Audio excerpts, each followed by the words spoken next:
Je me levai en essayant de ne pas la réveiller. Nos vêtements étaient au pied du lit, emmêlés, et sans bruit, je mis les siens de côté. La première fois que j'avais couché avec Lara, je lui ai volé sa culotte. L'amour a de ses gestes parfois, et tout de suite on sait. Ce matin, je n'avais nulle envie d'empocher celle de Camille, et pourtant, comme j'avais frémi quand elle l'avait ôtée. Elle m'avait rejoint dans un bar qu'on venait de rénover et qu'elle trouvait chic. Un ancien bistrot transformé en restaurant lounge et cuisine Asian fusion, avec lumière tamisée et statuettes de Bouddha, dont elle connaissait le doorman. Les hommes parlaient fort et passaient le dîner à se retourner sur des serveuses de rêve, mieux habillées que la femme qui les accompagnait. Je vis Camille faire le tour des tables, embrasser des clients qui la regardaient comme si elle était nue, dire un mot au maître d'hôtel. Elle connaissait tout le monde.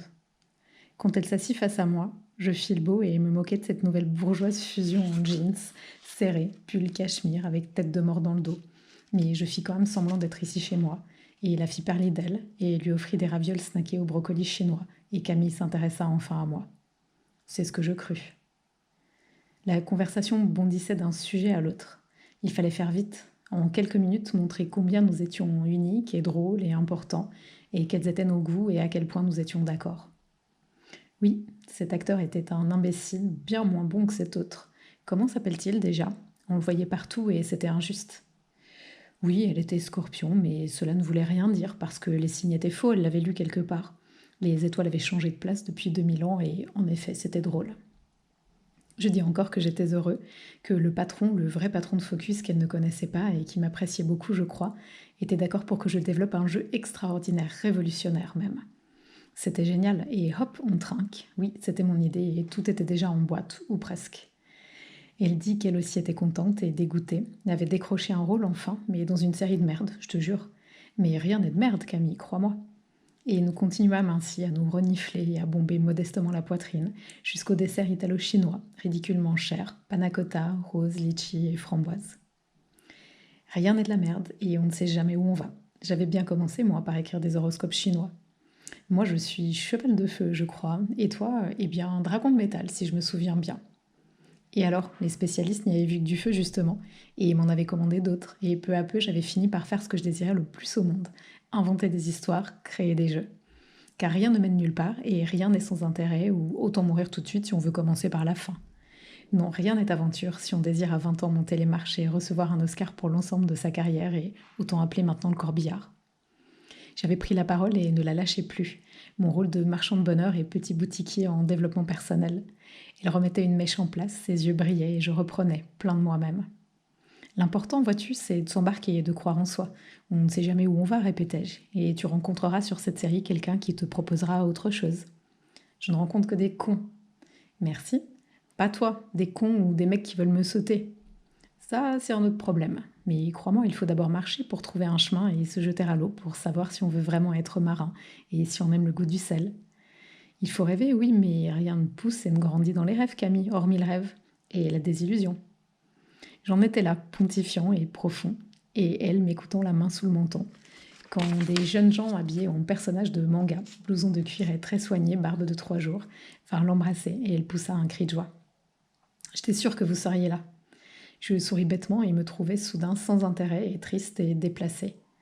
Il rentrait de chez je ne sais qui avait une villa délirante et allait je ne sais où ça serait comme d'habitude un peu chiant, mais où l'un d'eux mixait. Camille promit qu'elle passerait, mais quand ils furent partis, elle se moqua d'eux. Des connards pétés de thunes et qui se la jouaient.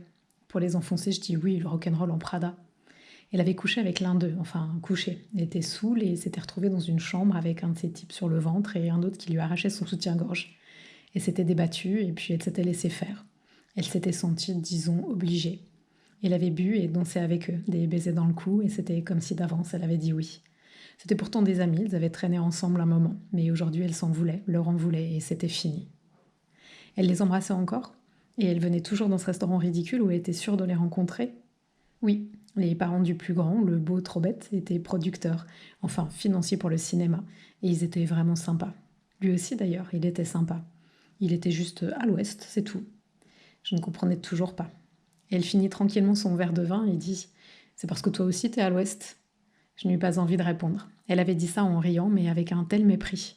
J'ai fait encore quelques blagues pour donner le change, J'ai payé en pensant au cadeau que j'aurais pu faire à Lara, et sur le trottoir, elle m'a demandé si j'avais enfin compris. Pas vraiment. Et elle fouilla dans son faux sac Chanel et en tira un paquet minuscule de longues et fines cigarettes, et soudain je la vis.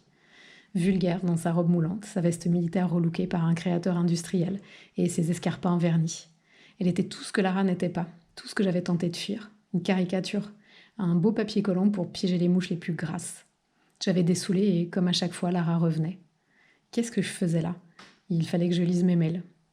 Ce Vincent de Vodafone ou un autre m'avait sûrement répondu. Je compris alors que le principal obstacle pour résoudre ce problème et pour être à nouveau heureux, c'était moi. Camille réclama du feu et une cigarette, s'il te plaît. Je lui tournai le dos sans un mot et commençai à marcher. Elle me tira brutalement par le bras. Tu pourrais me répondre, dit-elle.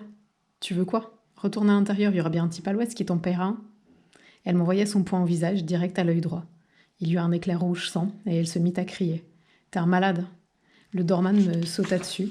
Je n'avais jamais vu quelqu'un d'aussi gourou se déplacer si vite.